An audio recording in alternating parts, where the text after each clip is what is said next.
You killed her. You strangled her because you couldn't stand her any longer. We have one witness who heard her scream and two witnesses who saw you drag a trunk out and bury it. We'll find that trunk and we'll find her in it.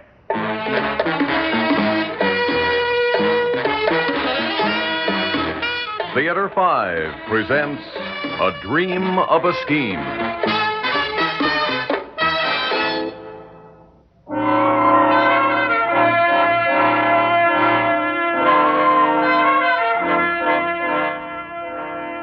Johnson, get the men busy with the jackhammer. Okay, Sergeant.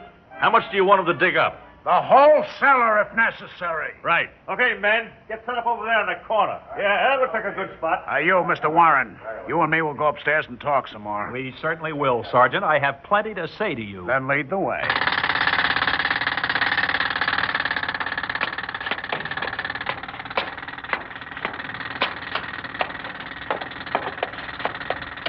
All right. Now we can talk, Mr. Warren. Indeed we can, Sergeant Littler. And let me say, I protest for the third time. I protest in the strongest possible terms what you are doing. It just so happens I have a search warrant. You showed it to me. That does not justify your digging up my gardens, making trenches in my lawns, ruining shrubs that I have spent years cultivating. I insist that when you have finished this nonsense, you put everything back exactly as it was to the last blade of grass. We'll do just that little thing as soon as we find your wife's body.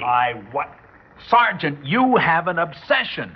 You will never find my wife's body, no matter how much you dig up my premises. Oh, now why don't we stop beating around the bush? Tell us where she is and we can spare your garden. Stop digging up the bushes, and that will spare my garden. All right, never mind the clever comebacks. It's a known fact that you and your wife fought a lot, Mr. Warren, right? Yes, I suppose so. Recently, her temper has become unendurable. I suppose our neighbors told you they heard her raised voice night after night, shrieking at me. They certainly did. Especially the Trevers next door. The Trevers? Those long-eared snoops. My dear Sergeant, they quarrel so much themselves they could hardly have heard me and my wife. Well, they did. All right. We quarreled. Though I am a man of the most peaceful disposition. I like nothing better than a pipe and a game of chess.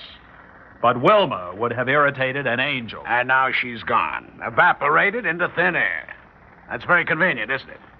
Now you can have all the peace and the quiet you want. I have already told you, Sergeant. After an especially bitter quarrel last night, she left me. Packed a bag, told me she had saved $3,000 from the household money, and was going far, far away. I would never hear from her again, she said, as I wasn't worth giving a second thought to. What time was this? Oh, about 8 p.m. 8 p.m., huh? Then how did Mr. Treber next door happen to hear her scream at midnight? Why, that blasted gossip. Does he say he heard Wilma scream last midnight? He swears it under oath. Well, he's thinking of the night before last. Wilma had a little habit of screaming at me just as I was dozing off, just to see me jump. Uh-huh. Well, he says he heard her scream. He went to the window. He saw you and your wife silhouetted against the living room curtains. You were throttling her. Oh, Fred Treber's imagination is running out of control. He may have seen something like that 2 nights ago. Now, I had to help Wilma get her necklace unclasped.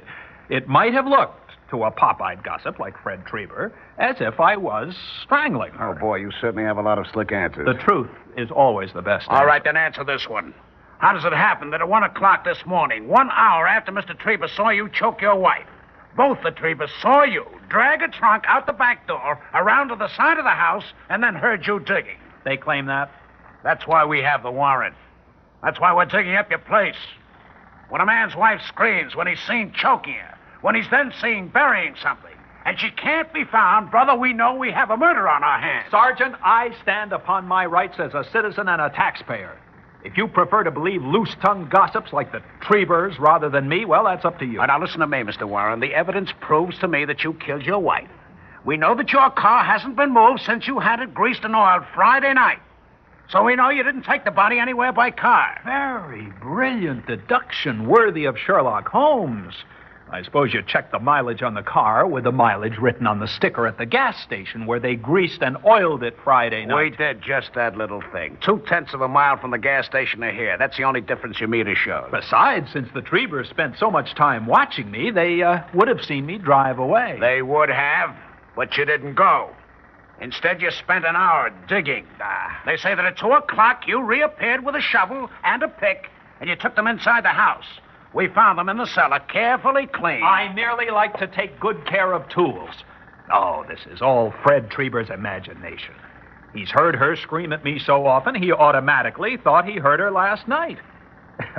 You know, frankly, Fred is a very muddle-headed man. He can't even play a decent game of chess. He tells a straight story, and I believe him. Oh, I imagine if his wife Rhoda would do him a good turn and leave him as Wilma left me, he might straighten up. Basically, he's not a bad chap. But next to my Wilma, his wife is the prize harpy in town. Don't try to change the subject. You have a $10,000 life insurance policy on your wife, right? Yes, and I do not intend to try to cash it. After all, she just walked away and left me. Oh, you're smart. You're really smart. But we're going to get you. Now, obviously, this killing was done in the heat of passion. You didn't have any plans ready for getting rid of your wife. So her body has to be on the premises somewhere. Well, there's a nice vacant lot about 3 blocks away. Suppose I carried her over there and interred her quietly with no ceremony. No. I can't see you carrying a dead woman 3 blocks. This town has too many people around, even at night. You couldn't risk it even if you had the nerve. You buried her right here on your own grounds where you could pick the spot and keep your eye on it. Well, it's certainly nice to know what I did. It saves straining my memory. Amateurs like you, when they kill their wives, they don't... Sergeant, don't wives ever kill husbands? Or have you a prejudice against husbands? When one kills the other, he or she generally buries the dead partner right on the premises. That's a matter of statistics. And consequently, my grounds now look as if someone has been hunting for buried treasure. Some of the trenches outside are 4 feet deep. Now, we'll go to 6 feet if we have to. If you think you can get away with a thing like this... Excuse me, Sergeant. What is it, Johnson? We didn't seem to be getting any place in the cellar, and I had an idea. All right, an idea. Come on, spill Well, you it. know, we examined the car, but we didn't take it out of the garage. And that garage has a dirt floor. A dirt floor. Well, what are you waiting for? Come on. We'll push that car out and get that garage floor dug up. Sergeant, wait! I protest! Sergeant! He's gone. A hyperthyroid type, if I ever saw one. He should be careful. Someday he'll have a heart attack. Yes, who is it? It's me, Fred Treber. Just a moment. Hello, Charlie. I don't suppose you feel much like talking to me, do you? I certainly don't. After all, it's you who started all this, you and your wild Oh, stories. no, please don't be angry, Charlie. It was really Rhoda who called the police this morning when you said your wife was, well, gone. Personally, I'm sure there's a natural explanation for everything. You're sure. Meanwhile, will you just look at my grounds? Will you look at my lovely flower beds? I have you to thank for this destruction of years of patient effort. Honestly, it was Rhoda. You know what she's like. I told her Wilma is always screaming, and if you felt like burying a trunk in the middle of the night, that was strictly your business, and we shouldn't be nosy. You're the one who said he heard Wilma scream. You're the one who said he saw me choking her. What you need, Fred, is a good psychiatrist. Oh, now that's unfair, Charlie. That's really unfair. I came over here hoping we could make up and still be friends. You, Warren. You in the door there. Kindly step around here, my friend. You're speaking to me, Sergeant? Nobody else. So you thought you could fool us, eh? Well, we found it. Found what, may I ask? First, we found loose soil underneath your car in the garage. Oil-stained dirt. That was very clever, staining the ground with oil and parking your car directly above it. What'd you do that for, Charlie? Be quiet, Fred. Sergeant, would you please explain what you're leading up to? I'm telling you that we found the trunk you buried. Now, you watch us dig it out and open it. And try to think of some fancy explanation for what we're going to find inside that trunk.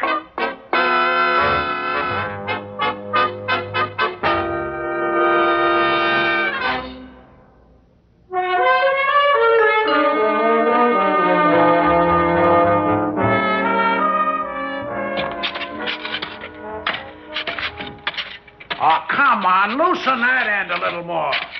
That's it. All right, Johnson. You and Briggs lift her out by the handles. Okay, Sarge, we're getting it. Come on, Briggs. Charlie, Why on earth did you drag that trunk out and bury it here in your garage last night? For reasons I considered good and proper. And a good neighbor would have kept his mouth shut. Oh, I wish you'd believe me it was all Rhoda's fault. I don't care what you bury. There you are, Sarge. There's the trunk. Well, Mr. Warren, what have you got to say now? Simply that I consider this whole affair an outrage. If I want to bury a worn-out old trunk, that is my privilege. But it isn't your privilege to put your wife into it first. Okay, Johnson, get it open. I protest. That is my private property you're going to damage. Johnson, put the point of the pick under the lid. Okay, Sarge. Here she goes. She's open, Sarge. Well, go ahead. Lift the lid. Oh, really, Charlie? I know your wife was making your life miserable, but wasn't this a little drastic? Oh, shut up. There. See? Nothing in it, Sarge.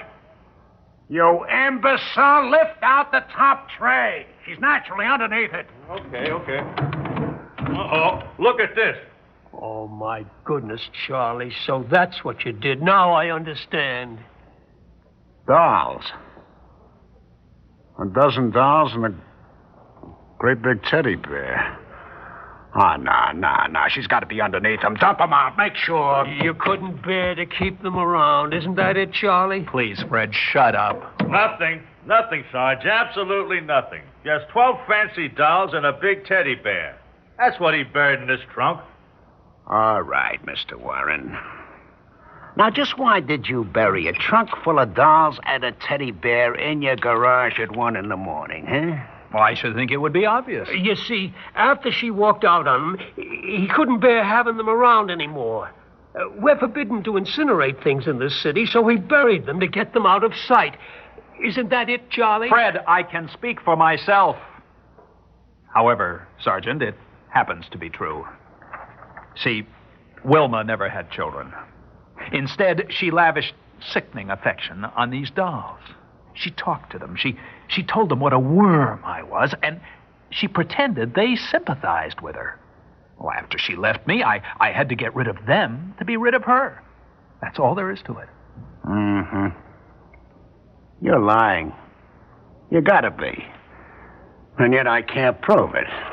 I just can't prove it. Hey, Sergeant, I got an idea. What is it, Johnson? Well, now, look, suppose he buried the trunk for a decoy. A decoy? Yeah, suppose there's something else deep down under it. Now, we were supposed to find the trunk, and then we were supposed to stop digging. Johnson, you got it. Dig some more. 6 feet, 8 feet if you have to. Okay, Sarge. And you, Briggs, you and the other men dig up those other flower beds. She could be under them. Sergeant, I forbid it! And dig deep. Charlie, as long as your dahlias are being dug up anyway, would you care to trade a few of your Gordon Pinks for some of my Amber Goliaths? Fred Trieber, never speak to me again. We have played our last game of chess together. Please don't say that. I love our chess game. They are finished. Our friendship is finished. Now I am going in the house. I refuse to watch the sergeant and his men commit vandalism on my helpless flowers.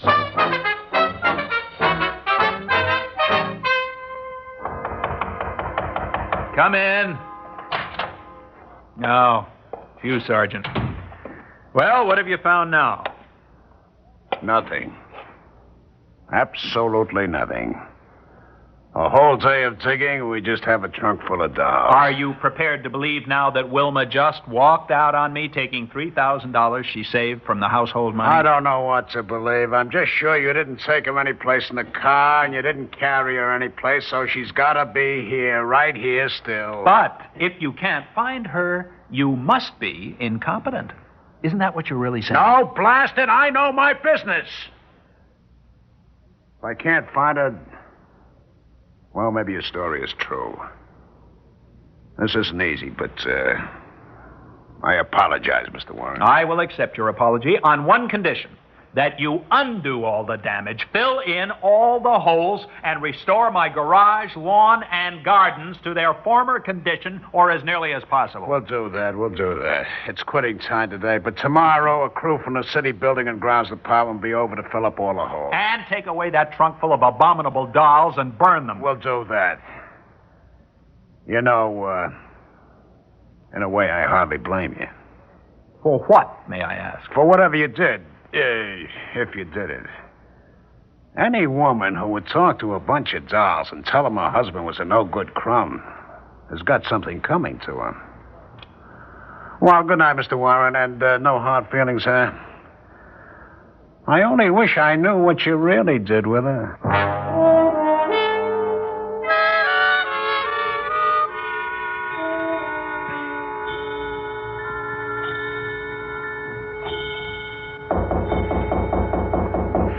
Just a minute.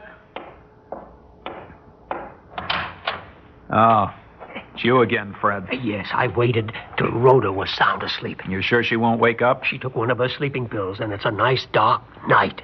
Sort of foggy. Well, in that case, we might as well get it over with.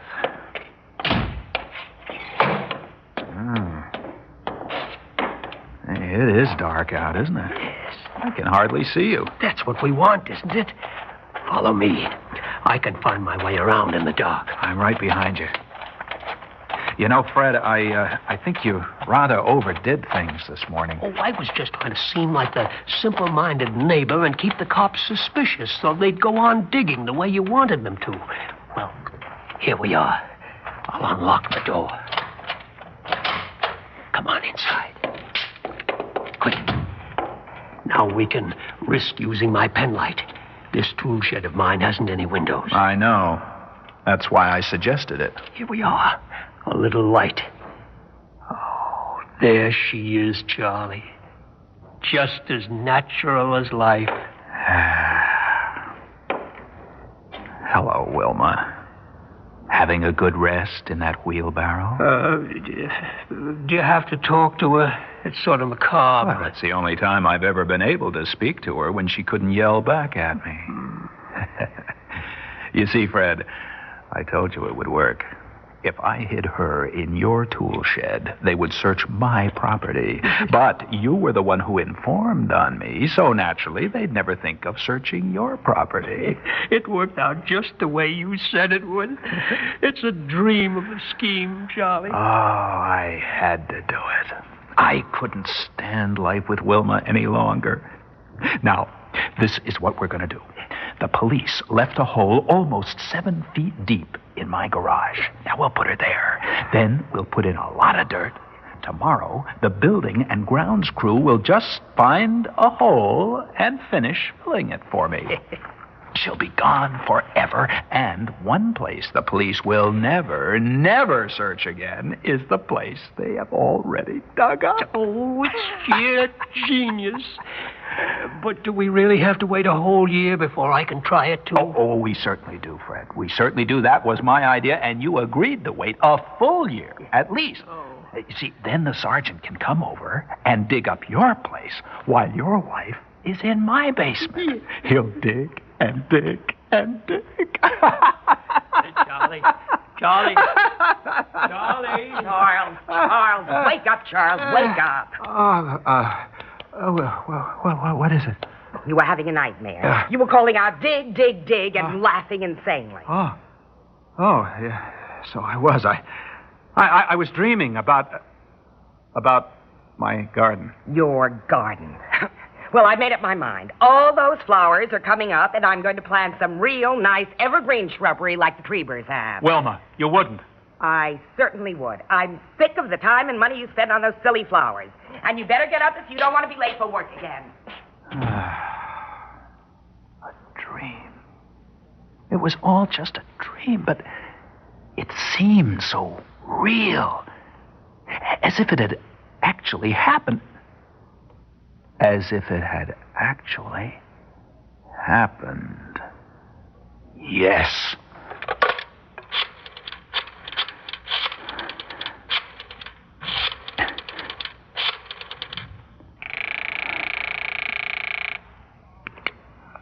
Hello? Fred, this is Charlie. Charlie? This time of the morning? What is it? Fred, I have to talk to you. Privately. Meet me for lunch. I've just had an idea. A scheme. You could even call it a dream of a scheme.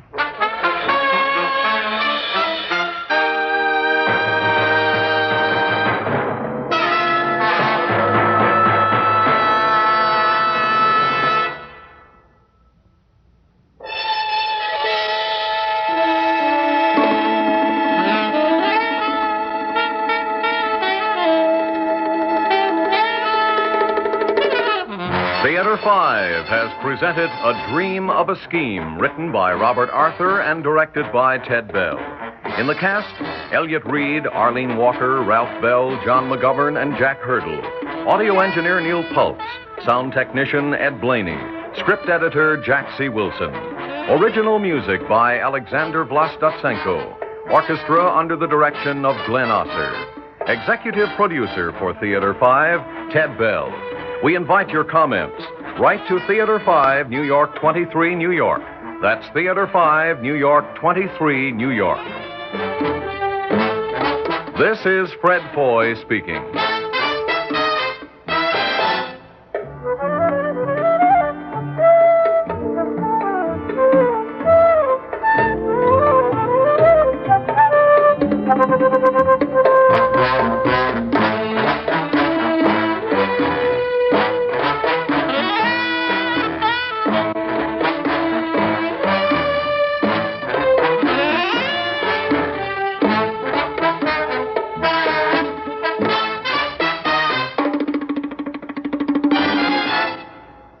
This has been an ABC Radio Network production.